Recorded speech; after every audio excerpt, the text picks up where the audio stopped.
नमस्कार. मी गजानन मानकर, संभाजी ब्रिगेड जिल्हा उपाध्यक्ष अमरावती.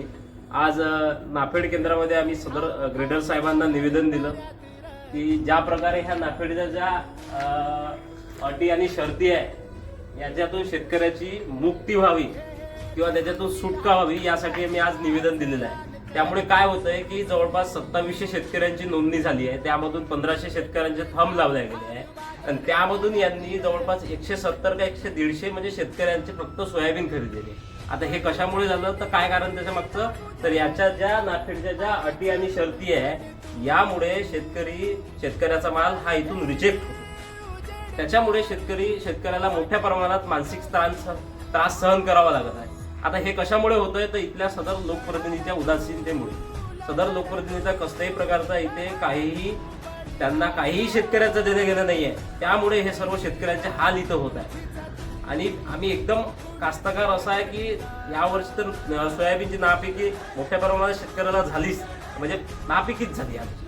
पण तरीही शेतकरी जो काही आपल्या पिकलेला माल इथं नाफेडमध्ये आणतो आणि त्या नाफेडमध्ये आणलेल्या मालाचा इथून रिजेक्ट होतो, त्याला मार्केटमध्ये कमी भावात तो सोयाबीन विकावा लागतो. या प्रकारे शेतकऱ्याला आर्थिक स्थितीचं मोठ्या प्रमाणात नुकसान होत आहे. एकीकडे आसमानी संकट आणि एकीकडे सुलतानी संकट, या दोन्ही संकटांना शेतकरी आज तोंड देत आहे. आणि त्याच्यात भाव हे फार मोठ्या प्रमाणात म्हणजे एका क्विंटल अंग त्याला जवळपास 1500 रुपयाचा डिफरंट हा दिसून येतो.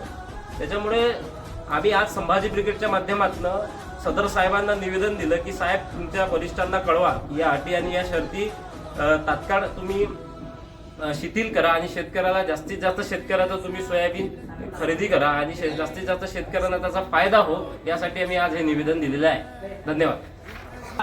शेतकऱ्यांचा माहित नाही आम्हाला कोणता माल होय, तर सदर आम्ही चौकशी केली असता हा माल म्हणजे वेअरहाऊसवरून वापस पाठवला म्हणजे. तर मग सांगा आता, यांना काही शेतकऱ्यांच्या घरी तयार होते का सोयाबीन, का वावरात तयार होते? सर्वांना माहित आहे की शेतकऱ्याच्या घरी सोयाबीन तयार होत नाही. तरी हे नालायक सरकार शेतकऱ्यांचा माल वापस पाठवते आणि कास्तकाराला मानसिक त्रास देणं आहे की नाही आहे? मग आता मला एक सांगा, जर हा मानसिक त्रास अशा प्रकारे होत असेल तर यांच्यावर कोणते गुन्हे दाखल केले पाहिजे? मानसिक त्रासाचे कोणते गुन्हे दाखल केले पाहिजे? एक तर त्यांना फॉर्म नोंदणीसाठी 100 रुपये जातो, दिवसाची मजुरी जाते, याजाचं पेट्रोल जाते. आणि हे जर असे धंदे करत असेल तर कोणत्या प्रमाणात त्याला काय परवडा असं राहिलं कास्तकाराले? साहेब नमस्कार. गजानन मानकर बोलतोय, संभाजी ब्रिगेड जिल्हा उपाध्यक्ष म्हणून. काही नाहीये आमचं. हो हो हो, आमचं एवढंच म्हणणं आहे की तुम्ही त्या अटी शर्ती काही प्रमाणात शिथिल करा, जेणेकरून कास्तकाराचा माल जास्तीत जास्त घेतला जाईल. आणि तुम्ही सरकारसारखे वागू नका फक्त आमच्यासोबत.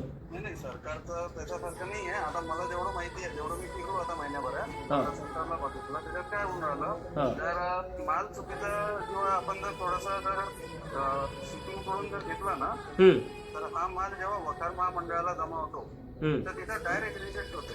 नाही, बरोबर आहे ना. तिथं जर ऐका ना, तिथं जर 2 ते 3 वेळा जर रिजेक्ट झाला तर मग सेंटर जे आहे ते ब्लॅकलिस्ट करतात. नाही, हा चर्चा करा, तुम्ही सांगा आम्हाला काय. हे काही खरेदी करण्यात फायदाच नाही साहेब. 147 शेतकरी म्हणजे 170 शेतकरी 1500तून जर तालुक्यातून जर घेत असाल तुम्ही, त्याच्यात कास्तकाराजवळ नाहीये सोयाबीन, पण जे झालं ते तुमच्याजवळ आणते. ते जर तुम्ही घेत नसाल, तिकडे बाहेर जर विकायला लागत असेल तर कोणता फायदा आहे त्याचा सांगा. 150 रुपयाचा फरक पडते साहेब. 150 रुपयाचा तुमच्या भावात आणि मार्केटच्या खुल्या भावात 1500 रुपयाचा फरक पडते. मग सांगा बरं, मग एवढा जर भार दिले तो सोयाबीन झालं नाही साहेब. मी मानसिक खरंच सांगतो की मी मानसिक त्रास होते तुमच्या नोंदणी.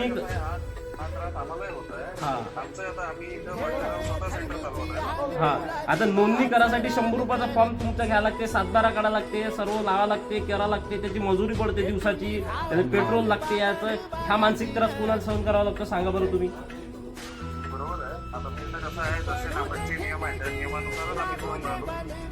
त्यांना